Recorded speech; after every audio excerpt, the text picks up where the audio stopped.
Belle's POV. Maagang tumunog ang cellphone ko. Ang soft chime nito parang bumabasag sa tahimik na umaga. Medyo antok pa ako ngunit nang makita kong pangalan naka-display sa screen, Mrs. Darlene Villarreal, agad ako napabangon. Napakagatlabi ako habang tinititigan ang pangalan. Hindi ko inaasahan na tatawagan ako ng mismong ina ni Damian. Sa ilang araw kong pananatili sa kanilang estate, hindi pa kami masyado nagkaroon ng pagkakataon makapag-usap ng matagal. Magalang naman siya sa akin, pero nararamdaman ko pa rin ang subtle distance sa pagitan namin. Dahan-dahan kong sinagot ang tawag.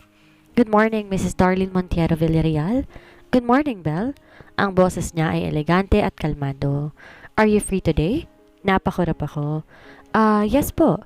Good, sagot niya. I'd like to take you shopping, just the two of us. Halos mahulog pa ako sa kama sa gulat. Did I hear that right? Ako po? Yes, we ride in an hour. Damian already knows. I'll have the driver pick you up. Bago pa ako makasagot ng maayos, pinutol niya na ang tawag. Iniwan akong tulala. Nanginginig ang kamay habang hawak ang cellphone. Ano to? A test? Or is she really trying to get to know me? Sa isip ko, wala naman akong choice kundi pumayag. Isa pa, this could be an opportunity to prove myself to her.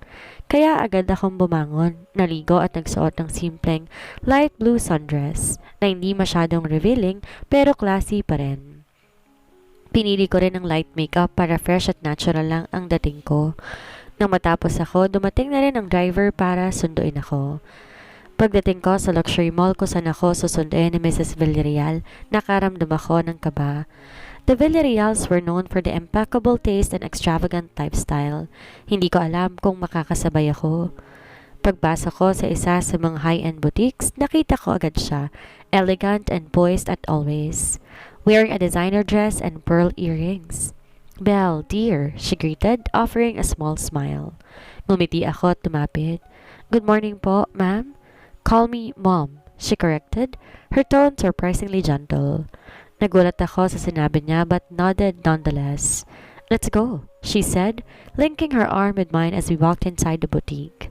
Sa loob, sinalubong kami ng store assistants na para bang VIP treatment ang ibinibigay.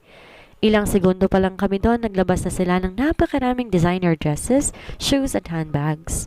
I wanted to try this on, she said, motioning to the dresses. Napasinghap ako. Po? Lahat? She nodded. Yes, I want to see what looks best on you. Ramdam ko nag-init ang mukha ko. Hindi ko akalaing personally siyang magpapa-shopping para sa akin. Iha, huwag kang mahiya, sabi niya habang pinagmamasdan akong nag-aalangan. You're part of this family. I want you to feel comfortable in our world. Doon ako tuluyang natigilan. Part of this family? I swallowed hard. Alam ba ni Damian na ganito ng tingin ng mommy niya sa akin? Walang nagawa kundi pumasok ako sa dressing room at sinimulang isukat ang mga damit. Ang unang dress na sinubukan ko isang sleek red dress na fitted sa katawan ko. Nang lumabas ako, napatingin si Mommy Darlene, her eyes scanning me from head to toe. That's stunning, she said, nodding approvingly. Napangiti ako kahit kinakabahan. Hindi po ba masyadong revealing? She chuckled. Belle, dear, you have a beautiful body. Learn to own it. Nag-init lalo ang pisngi ko sa sinabi niya. Isa-isa kong sinukat ang mga dresses mula sa elegant gowns hanggang sa chic casual wear. Lahat ng to sobrang mahal at sa bawat presyong nakikita ko, hindi ko maiwasang mapangiwi. Pero tuwing makikita ko ni Mommy Darlene na nag-aalangan, titingnan lang niya ako ng diretsahan. Damian will love this one. She commented nang isuot kong isang pastel pink dress na may sweetheart neckline. Napatingin ako sa sarili ko sa salamin. The dress was delicate, feminine and surprisingly comfortable. Di ko akalaing magugustuhan ko to. You think so? I asked shyly. She smirked. I know my son. He won't be able to take his eyes off you. Halos matapilok ako sa kinatatayuan ko. What is she saying? Nakita niya sigurong namula ako kaya natawa siya. Don't be so shy, Belle. I know how Damian looks at you. He's serious about you. Tila may kung anong lumawag sa dibdib ko sa sinabi niya. Alam kong mahal ako ni Damian pero hearing it from his mother, hearing her acknowledgement meant something entirely different. Pagkatapos namin mag-shopping, inayin niya ako mag-coffee sa isang exclusive cafe sa mall. I must say, Belle, I did not expect to like it this much, she said as she sipped her latte. Nanlaki ang mga mata ko. You like me? She smiled. You're different from the women Damian used to date, and trust me, I've seen them all. Most of them were after our family status and wealth, but you're not like that. Hindi ko alam kung anong isasagot ko. I admit, she continued. I was hesitant at first, but seeing the way Damian is with you, I know this is real for him. Napayuko ako, di ko mapigilang mapangiti. Then she reached out and held my hand gently. Belle, I just want my son to be happy. And if you're the one who can make that happen, then I will support you. Tila may kung anong mainit ang dumaloy sa puso ko sa sinabi niya. Hindi ko inaasahang maririnig ito mula sa kanya. Thank you po, Mom, I said, my voice filled with gratitude. She squeezed my hand. Just take care of him, okay? Tumango ako. I will. Sa puntong yon, pakiramdam ko, hindi lang simpleng shopping trip ang nangyari. It was something deeper, an acceptance, a silent blessing. At para kay Damian, I will cherish it. Belle's POV. Gabi na nang marating namin ang bahay. Buong araw kami naglibot sa kung saan saang boutique, cafe at high-end shops. Ang dami naming napag-usapan at di ko pa rin ma-process hanggang ngayon na she likes me. Hindi ako sanay sa ganung uri ng pagtanggap, lalo na sa isang tulad niyang may mataas na antas sa lipunan. Habang nasa loob ako ng sasakyan, tahimik lang akong nakatingin sa labas ng bintana. Ang mga streetlights ay naglalambitin sa dilim, parang mga bituing nagbabantay sa gabi. I really enjoyed today, sabi ni Mrs. Villarreal habang nakangiti na nakatingin sa akin. Napatingin ako sa kanya. Ako rin po. Thank you for spending the day with me and for everything. Sobra-sobra po talaga. Inawakan niya ang kamay ko sandali. You're welcome, Iha, and please, feel free to call me Mommy Darlene next time, okay? Parang may kumalabit sa puso ko. That single line made me feel something I didn't know I was longing for. Belongingness. Pagkababa ko sa harap ng bahay, tinulungan ako ng driver sa mga shopping bags. Kahit sinabihan ko na siyang kaya ko naman, mapilit pa rin siya. Pagpasok ko ng gate, napansin kong madilim sa loob ng bahay. Hinugot ko ang susi sa maliit kong bag, dahan-dahang binuksan ng pinto. Pagbukas ko, may malakas na kabog sa dibdib kong sumabog. Halos mahulog ko ang mga paper bag sa sobra kong gulat at pagkabigla. Nakatayo si Damian sa isang maliit na mesa sa gitna ng salang punong-puno ng masasarap na pagkain. May steak, truffle pasta, fresh salad, wine at mga candles na may soft, warm glow. Di ko rin maiwasang mapansin ang mga petals ng rosas na ikinalat sa paligid habang ang mahinang instrumental music ay umaagos sa ere. Nakangiti siya na lumapit sa akin, naka-formal black shirt at trousers at talatang pinaghandaan ang gabing ito. Welcome home, my love, bulong niya. Sabay kuha ng mga bitbit kong bag at inilapag sa gilid. Damian, hindi ko alam kung matatawa ako, iiyak o matutunaw sa kinatatayuan ko. What is all this? He chuckled softly, then leaned in para halikan ng noo ko. A dinner surprise. I messed with you the whole day. Halos mawalan na ako ng hininga dahil sa sinabi niya. I thought you'd be working, sabi ko habang lumingalinga pa rin sa paligid.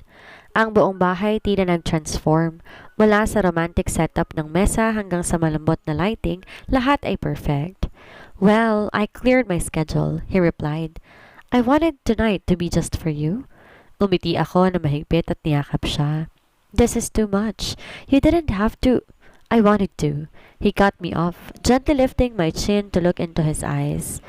Mom told me you two had a lovely time. Tumango ako, iniisip kung napag-usapan nila ako kanina. She adores you now, dagdag niya. She told me everything, and Belle, I've never seen her that warm to anyone before. Bigla akong nahiya. She said some really kind things to me. She meant every word. Damian assured, then offered his hand like a true gentleman. Now, shall we have dinner, my lady? Tumango ako, hawak ang kamay niya habang umuupo kami sa mesa. Habang kumakain kami, napuno ng tawanan at masinsinang kwentuhan ang paligid. Damian personally cooked the food. Hindi ko alam na bakit ang galing pala niyang magluto. At hindi lang basta luto kundi pang restaurant level talaga. Seriously? Sabi ko habang tinitikman ng steak. You're hiding a whole culinary career from me. Tumawa siya. Only for someone special. I wouldn't do it just for anyone. May kilig na gumapang sa buo kong katawan. Pinatong niya ang kamay sa ibabaw ng mesa sa tapat ng kamay ko at marahang hinawakan to. Belle, he began, his voice soft and sincere. I know everything's been moving fast between us, but today made me realize something. Napatingin ako sa kanya. I don't just want you here in this house. I want you in every part of my life. My future, my dreams, even my darkest days. My breath hitched. I know it's too early to talk about forever, but with you, it doesn't feel too soon. Napalunok ako. Ang puso ko'y parang nagtatakbuhan sa excitement, kaba at overwhelming emotions. Damian, tapos na ako mag-propose sa'yo. Nakangiting sabi niya. Gusto kong pakasalan mo ulit ako sa lalong madaling panahon. Namilog ang mga mata ko. Tumayo siya, lumapit sa akin. Marahang hinalikan ng noo ko. Let's dance, bulong niya. Hindi mo lang ako pinagsalita. Tumayo ako, pinakikinggan ng mahinang jazz music sa background. Ilang anak ang gusto mo? Bigla ang tanong ni Damian, kaya natigilan ako sa pagsasayaw. Ang mga kamay ko na kanina'y nakapulupot sa kanyang batok ay bahagyang bumitaw sa gulat. Napatingin ako sa kanya habang bahagyang napapakunot ang noo. Ha? Ngumiti siya. Yung tipong may halong kapiluhan at seryosong intensyon. I mean it, ulit niya habang marahang hinagod ang likod ko. How many kids do you want, Belle? Napatawa ko ng mahina. Pilit ibinabalik sa normal ang tibok ng puso ko na biglang kumaripas ng takbo. Kung ilan ang makakaya natin, pabiro kong sagot sabay irap ng kaunti. At kung kaya ng katawan ko, syempre. Napakagat siya ng labi, halatang na-excite. 1 dosena? Pinanlakihan ko siya ng mga mata sabay tumigil talaga sa pagsasayaw.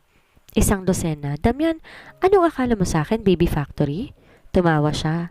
Isang malalim at genuine na tawa na agad nagpainit sa loob ng dibdib ko. You're too cute when you're flustered.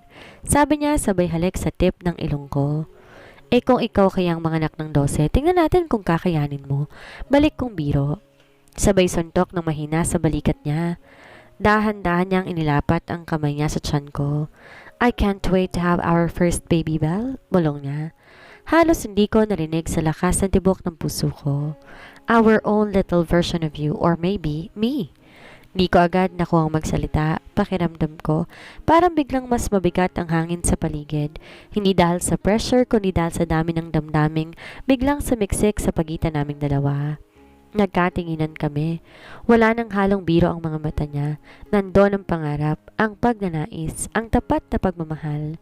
You'd be an amazing mom, dagdag niya. Mas marahan ngayon. Para bang sinisigurado niyang tatatak sa puso ko ang bawat salitang binibitawan niya. I can already imagine you holding our child, singing them to sleep, kissing their forehead, laughing with them. You'll be everything I've never had and everything our child deserves. I'm scared, amin ko ng marahan. Not of you, not of being with you, pero ng bigla-bigla. This kind of love, it's overwhelming sometimes. Hinawakan niya ang pisngi ko. Nilapat ang noo niya sa noo ko habang pinipigil ang emosyon sa kanyang mga mata. Belle, love does not always arrive slowly. Sometimes, it crashes into your life like a storm. At kahit nakakatakot, kahit unpredictable, it's real. What I feel for you is real. Tinikit ko ang mga mata ko. Dinama ang init ng kanyang hininga sa balat ko. Ang kabog ng dibdib niya laban sa dibdib ko. I want that storm, bulong ko. I want all of it with you. Isang matamis na halik ang sinagot niya. Pagkatapos, hinawakan niya ulit ang tiyan ko at kinindatan ako. So, kung hindi kayang 1 dosena, maybe start with 1 or 2 twins? Napatawa ko. Tigilan mo ko. Isa muna tapos pag-isipan natin ang next batch. Batch talaga, ha? Siyempre, hindi pwedeng sunod-sunod. Baka mawalan ako ng abs. Umiling siya sa kakulitan ko at muling niyakap ako, mahigpit at buong buo. I love you, Belle. Sabay kaming pumasok ni Damian sa kumpanya. Sanay na ang mga empleyado sa ganitong tanawin. Ang CEO na tila personal bodyguard at driver ko na rin at ako ang dating contract wife na ngayon ay hindi na kailangan magpanggap. Kung dati panay tingin at scripted smiles ang pinapakita namin sa publiko, ngayon kahit di namin sabihin alam ng lahat, mahal namin ang isa't isa. Damian no longer hides his possessiveness. He holds my hand even during elevator rides. He kisses my temple in the hallway. He places his palm on the small of my back when we walk past staff. At kung minsan, maririnig mo pa siyang magbanta. Biro pero may halong totoo sa mga lalaking masyadong matagal tumitig sa akin. We're getting married again next month. Damian told his mom over dinner last night, while his fingers absent-mindedly traced patterns on my thigh under the table. About time, sagot ni Mommy Darlene habang tumatawa. Next goal, apo. Damian, tumatanda ka na anak. Ayoko nang huli ako sa PTA meetings sa mga apo ko. Abala ko sa pag-ayos ng mga dokumento sa opisina. The usual hum of the aircon, the light tapping of my pen on the folder. It was an ordinary day until it wasn't. Bigla akong nakaramdam ng kakaibang hilo, yung tipong umaalo ng paligid. Tumigil ako sa pagsusulat at napahawak sa desk. Pinikit ko ang mata, hindi pa rin nawawala. Sunod na dumapo ang sakit, hindi sa ulo, kundi sa dibdib. Sa mismong suso ko, napasinghap ako at bahagyang napaurong sa kinaupuan ko. What the hell? I tried to shake it off but it lingered.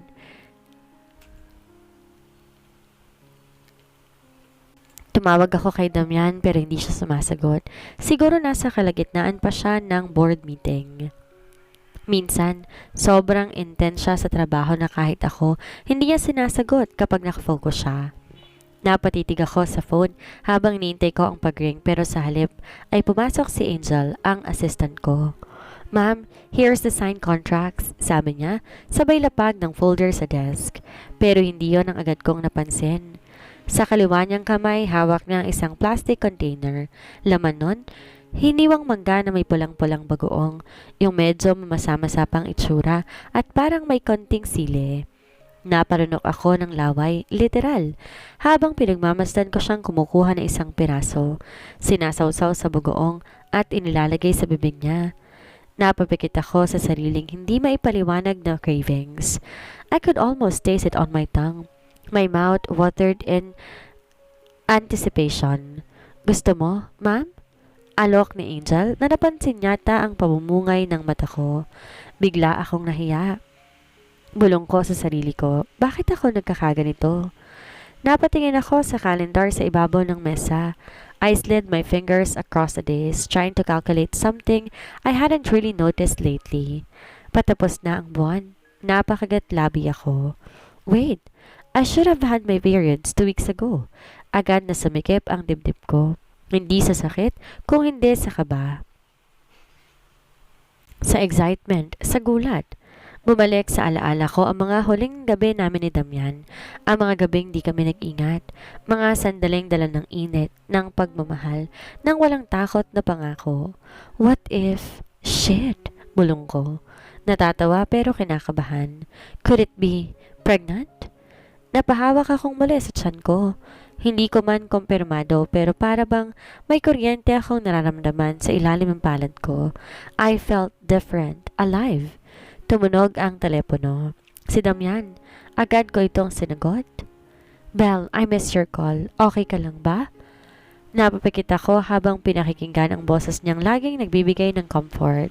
Damian, may bahagyang pag-aalangan sa tono ko. Bakit? What happened? Naramdaman ko agad ang tensyon sa boses niya. Pwede mo ba akong sunduin? Gusto kong umuwi with you. Tahimik siya saglit. On my way, 5 minutes? Pagkababa ko ng tawag, napaupo ako ng maayos. Inimas ko ulit ang tiyan ko, this time with more intention. Hindi pa rin sigurado pero may kutob akong totoo. Tahimik lang ang loob ng sasakyan habang magkatabi kaming dalawa ni Damian. Ramdam kong panay ang sulyap niya sa akin habang nagmamaneho pero hindi siya nagsasalita. Alam niya, may bumabagabag sa akin pero hinahayaan niya akong magsalita lang sa tamang oras. Pinipigil ko ang pagkakatigatig ko. Nakaupo ako ng maayos. Kamay kong nakapatong sa tiyan kong parang may sariling buhay. Belle, mahinang sambit niya habang huminto kami sa isang red light. May nangyari ba? You're scaring me, baby. Napatingin ako sa kanya. Sa mapupungay niyang mata na laging puno ng concern at pagmamahal. Gusto ko sana magsalita pero pinili ko munang ngumiti. Can we pass by a pharmacy first? Tanong ko sa mahinahong boses. Nagtaka siya. Pharmacy? May sakit ka ba? Umiling ako. I need something. Hindi na siya nagtanong. Agad niyang inikot ang manibela at dumiretso kami sa isang 24/7 pharmacy sa isang high-end strip mall. Ako na mismo ang bumaba. Di ko na hinintay tanungin niya ako kung ano ang bibilhin ko. Pagpasok ko sa loob, diretso ko sa isang aisle na dati never ko pang pinuntahan. Napanunok ako habang pinagmamasdan ng iba't ibang brand. Pipili sana ako ng isa lang pero sa kaba ko, 3 magkakaibang brand ang kinuha ko. Better be sure, right? Pagbalik ko sa sasakyan, hindi pa rin siya nagtanong. Basta tinanggap lang niya ang paper bag at tahimik na nag-drive pa uwi. Pagpasok namin sa bahay, dali-dali akong dumiretso sa banyo. Di na ako tumingin sa likod. Di ko rin ininda kung napansin man niya ang kaba ko. Wala akong ibang nasa isip kundi ang posibilidad. Nanginginig ang kamay kong binuksan ang isa sa mga kahon. Sinunod ko ang instruction sa papel. Umupo ako sa gilid ng bathtub at habang nakatitig sa malit na stick, bawat segundo parang 1 taon. Bawat paghinga ko, mabigat. Tumunog ang timer ng phone ko. Kinuha ko ang test kit. 2 lines. Parang di agad pumasok sa utak ko ang ibig sabihin. Napatingin ako sa susunod kong test kit. Sinubukan ko ulit. Another one, then the third. Lahat sila positive. Napasandal ako sa tiles. Hawak ang 3 test kit sa kamay. Tila ba biglang bumilis ang tibok ng puso ko. Pero hindi dahil sa takot, kung hindi dahil sa saya. Sa pagkabigla, sa overwhelming na damdaming hindi ko maipaliwanag. Buntis ako. Tumulo ang luha ko nang di ko namamalayan. Hindi ko alam kung bakit umiiyak ako dahil sa tuwa, sa takot. Sa dami ng nararamdaman ko, hindi ko na alam alin ang alin. Narinig kong kumatok si Damian sa pinto. Belle, okay ka lang ba? Huminga ako ng malalim. Pinunasan ko ang luha sa pisngi ko, tsaka binuksan ang pinto. Nakatayo siya doon, naka-roll eyes siya at naka-roll up ang sleeves ng kanyang white dress shirt. Ang itsura, alalang-alala. Bakit ang tagal mo? Baby, nag-aalala nga ako. Hindi ko na siya pinatapos. Hinawakan ko ang kamay niya at ipinatong yun sa tiyan ko. I'm pregnant, Damian? Nakita ko kung paanong unti-unti nanlaki ang mga mata niya. Parang kinuryente. Tila natigilan ng buong katawan niya habang paulit-ulit na pinoproseso ang mga salita na binitawan ko. What? Mahinang tanong niya. Hinugot ko mula sa likod ang mga test kits at iniabot iyon sa kanya. Isa-isa niyang tiningnan. Hawak pa ang isa't isa na parang sagradong bagay. 3 tests. Bulong ko. Mahina ang boses pero puno ng emosyon. All positive. Muli, wala siyang sinabi.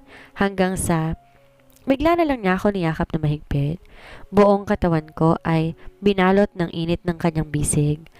I felt him tremble a little and then that's when I realized he was crying. Belle? Bulong niya sa leeg ko. Baby, mahal na mahal kita. Thank you. Thank you. Niyakap ko rin siya pabalik. Luha ko muling bumalong habang magkadikit ang mga katawan namin. I've never been this happy in my entire life. Dagdag pa niya. You're giving me a family, Bear, and I swear I'll take care of both of you with everything that I have. Napanunok ako. Hinawakan na magkabilang pisngi niya saka tumango. Hindi ko rin alam kung paano to nangyari so soon pero Damian, I'm happy. I really am. Inalikan niya ako sa noo, sa ilong at sa lapit. Parang gusto niyang ipasa lahat ng pagmamahal niya sa bawat dampi ng labi niya. Simula ngayon, aniya, no more stress. You're going to rest, you'll eat healthy, and I'll make sure you're treated like a queen. Napatawa ko kahit na may luha pa rin sa pisngi ko. Masyado mo naman akong ini-spoil. No, he said firmly, hinahaplos ang tiyan ko. I'm taking care of the mother of my child. Belle's POV. Mula nang malaman ni Damian na buntis ako, halos di siya mawalay sa tabi ko. Kung pwede lang niyang ipalagay ang kama niya sa loob ng OB/GYN clinic, sigurado ginawa na niya. Every check-up, every scan, every prenatal vitamin, he was always there. Lagi siyang nakaalalay, nakaagapay, at kung minsan, mas kabado pa siya sa akin.